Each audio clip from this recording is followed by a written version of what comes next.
Hello friends, வாங்க இன்றைக்கி crispy fried chicken wings எப்படி வீட்டிலே செஞ்சு சூப்பராக சாப்பிட்லான்னு பார்க்கலாம். பசங்களுக்கெல்லாம் தாராளமாக செஞ்சு கொடுக்கலாம். எவ்வளோ வேணாலும் சாப்பிட்டோம், எல்லாமே ஹெல்த்தியான ஐட்டம் தான். அதனால் ஜங்க்குன்னு அதை ஒதுக்க வேண்டாம். எப்படி செய்யலான்னு பார்க்கலாம். நம்ம இன்றைக்கி 2 kg சிக்கன் விங்ஸ் வாங்கியிருக்கோம் வித் ஸ்கின்னோட. இதில் நம்ம 2 டீஸ்பூன் வினிகர் ஆட் பண்ணுறோம். எதுக்குன்னா, இந்த வினிகர் சிக்கனை நல்லா சாஃப்ட் பண்ணி கொடுக்கும். வினிகர் போட்ட பிறகு நல்லா மிக்ஸ் பண்ணுங்கள். எல்லா சிக்கன்லேயும் அது படணும், அந்த அளவுக்கு தாராளமாக மிக்ஸ் பண்ணுங்கள். முக்கியமான விஷயம், ஒரு பெரிய அகலமான பாத்திரத்தில் எடுத்துக்கோங்க. அப்போ தான் நம்ம மிக்ஸ் பண்ணுறதுக்கு நல்லாயிருக்கும். அடுத்து நம்ம ஒரு ஸ்பைசஸாக ஆட் பண்ணலாம். இப்போ ஃபஸ்ட்டு நம்ம ஆட் பண்ண போகிறது பார்த்திங்கன்னா, ரா சிக்கனில் நம்ம ஜிஞ்சர் கார்லிக் பேஸ்ட்டு தான் இப்போது ஆட் பண்ண போகிறோம். கிட்டத்தட்ட ஒரு 1.5 ஸ்பூன் அளவுக்கான ஜிஞ்சர் கார்லிக் பேஸ்ட்டை நம்ம ஆட் பண்ணிக்கிட்டு, எப்படி நம்ம வினிகர் போட்டு நல்லா மிக்ஸ் பண்ணோமோ அதே மாதிரி எல்லா சிக்கன்லேயும் இந்த ஜிஞ்சர் கார்லிக் பேஸ்ட்டும் நல்லா மிக்ஸ் ஆகணும். ஸோ எல்லா பக்கமும் நல்லா மிக்ஸ் ஆகிற மாதிரி சிக்கனுக்கு நம்ம மசாஜ் பண்ணுறோன்னே நினச்சிக்கணும். அந்த அளவுக்கு போட்டு பரட்டு எடுத்தோம்னா எல்லா பக்கமும் அந்த ஜிஞ்சர் கார்லிக் பேஸ்ட்டும் நல்லா மிக்ஸ் ஆகும். உங்களுக்கே தெரியுது. இப்போ நம்ம அதில் மெயினான மேட்ரு ஆட் பண்ண போகிறோம். அதுதான் மஞ்சத்தூள் ஆட் பண்ணிட்டு இதில் ரொம்ப ஹெல்த்தியான இந்தியன் ஸ்பைசஸ் ஆட் பண்ணுவோம். So it becomes healthy. கிட்டத்தட்ட ஒரு 1/2 ஸ்பூன் அளவுக்கான மஞ்சத்தூள் ஆட் பண்ணிக்கோங்க, ஏன்னா இது 2 kg சிக்கன். அடுத்து நம்ம உப்பு ஆட் பண்ணிக்கிறோம். நம்ம கிட்டத்தட்ட ஒரு 1.5 ஸ்பூன் அளவுக்கான உப்பு ஆட் பண்ணிக்கலாம். 2 ஸ்பூன் போடலாம், பட் 1.5 ஸ்பூன் போடுங்க. கடைசியில் தேவைப்பட்டால் கொஞ்சம் ஆட் பண்ணிக்கலாம். 1.5 ஸ்பூன் போட்ட பிறகு நம்ம அடுத்து இதில் முக்கியமான விஷயமான அதர் ஹெல்தி ப்ராடக்ட் என்னன்னு கெஸ் பண்ணுங்கள். Yes, that's pepper. நம்ம வீட்டிலையே ஃப்ரெஷ்ஷாக ஃப்ரை பண்ணி கிரவுண்ட் பண்ண பிளாக் பெப்பர். இதுவும் பார்த்திங்கன்னா ஒரு ஸ்பூன் அளவுக்கு நம்ம ஆட் பண்ணிக்கலாம்.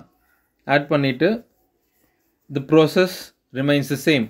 நல்லா மிக்ஸ் பண்ணுங்கள். எல்லா பக்கமும் மஞ்சள், உப்பு, பெப்பரு எல்லாமே எல்லா சிக்கன்லேயுமே நல்லா அப்ளை ஆகணும். ஒன்றும் அதிகமாக இருந்துச்சுன்னா நல்லா இருக்காது. ஸோ டேக் தட் டைம், நல்லா மிக்ஸ் பண்ணுங்கள். மிக்ஸ் பண்ணி உங்களுக்கே தெரியும், ஓகே எல்லா சிக்கன்லேயும் நம்ம பெப்பர் போய் உக்காந்துருக்காரா அப்படின்னு பார்த்துக்கங்க. பார்த்துட்டு ஒரு 5 மினிட்ஸ் அப்படியே விடுங்க. அதுக்கப்புறம் நம்ம அடுத்த மெயின் இன்க்ரீடியண்ட் ஆட் பண்ணலாம். அது வேறு எதுவும் கிடையாது.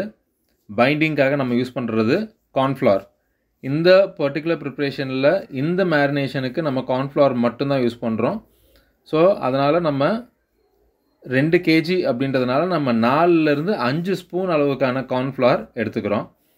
அதுக்கப்புறம் இதை பைண்டிங்காக நம்ம 2 முட்டை, ஹோல் எக், 1 kgனா 1, 2 kgன்றதுனால நம்ம 2.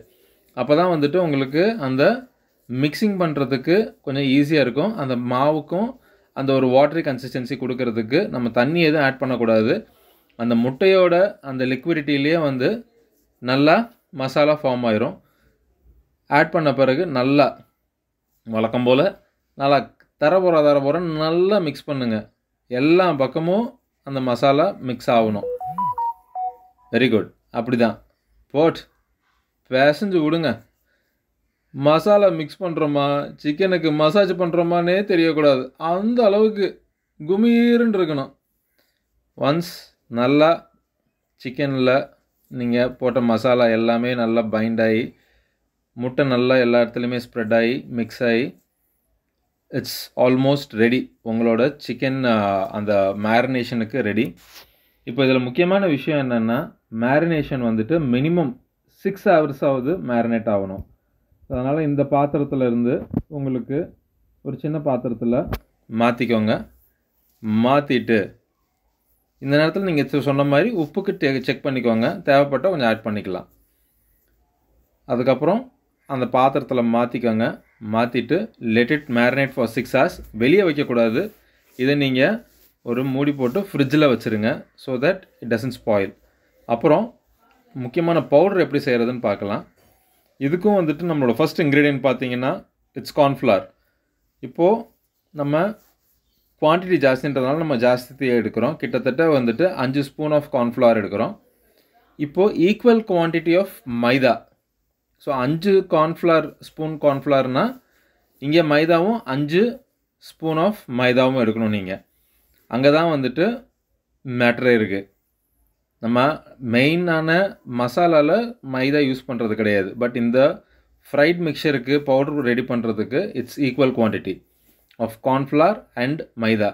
இப்போ அடுத்து சில ஸ்பைசஸும் ஆட் பண்ணுறோம். ஃபஸ்ட்டு சால்ட் எடுத்துக்கிறோம்.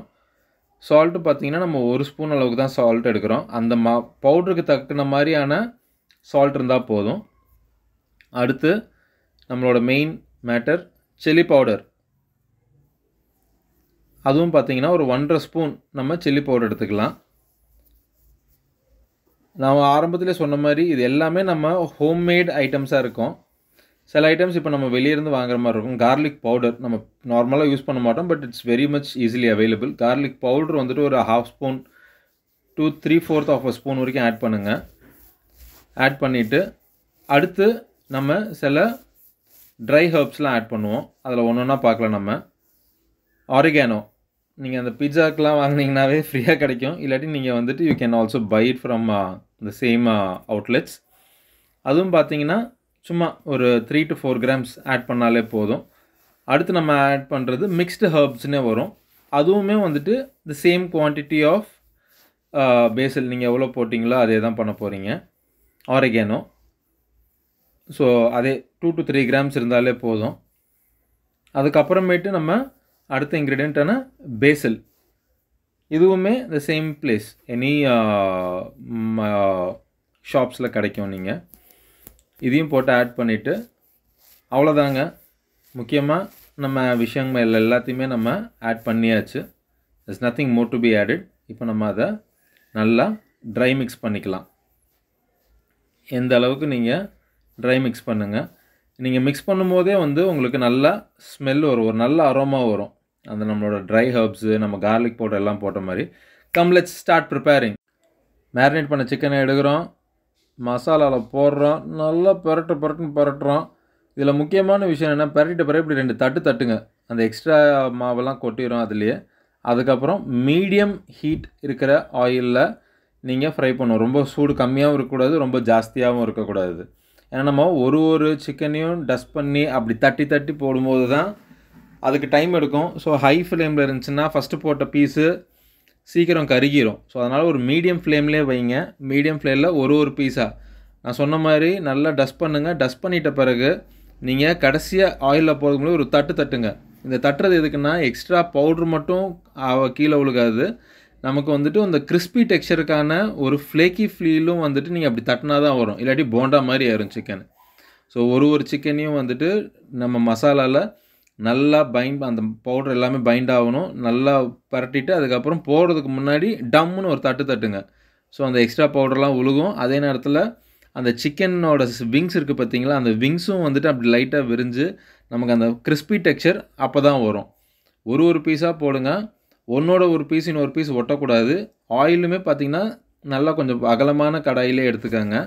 நம்ம ஃப்ரையரில் தான் பண்ணணும்னு அவசியம் இல்லை, வீட்டில் இருக்கிற வடை சட்டியிலே நம்ம பண்ணலாம். பட் ஒரே விஷயம் என்னென்னா ஒரு பீஸோடு இன்னொரு பீஸ் ஒட்டக்கூடாது. கொஞ்சம் தள்ளி போடுங்க. ஒரு பேட்சுக்கு நீங்கள் மினிமம் 5 to 10 பீசஸ், அதுக்கு மேலே பண்ண வேண்டாம். இப்போ நீங்கள் பீஸ் போடும்போது மீடியம் ஃப்ளேம்லேயும் அதுக்கப்புறம் ஹை ஃப்ளேம்லேயும் மாற்றி பண்ணலாம். இப்போது ஒன் சைடு வெந்துருச்சு. ஸோ பீஸ் அந்த மசாலா பிச்சுக்கிட்டு வராது.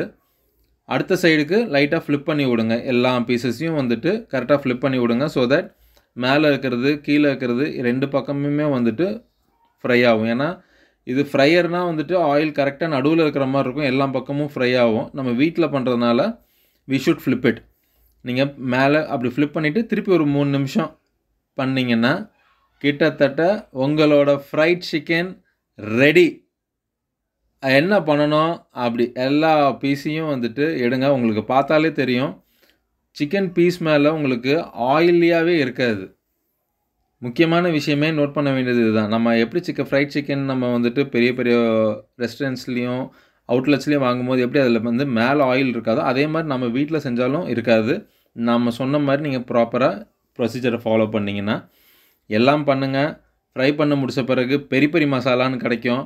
மேலே சும்மா தாராளமாக தூவுங்க. அது இல்லாமல் டொமேட்டோ கெச்சப்போட உங்கள் ஃப்ரெண்ட்ஸ் அண்ட் ஃபேமிலியோட இதை சாப்பிட்டு என்ஜாய் பண்ணுங்கள். தாராளமாக சாப்பிடுங்க. Enjoy guys. Take care. Bye bye.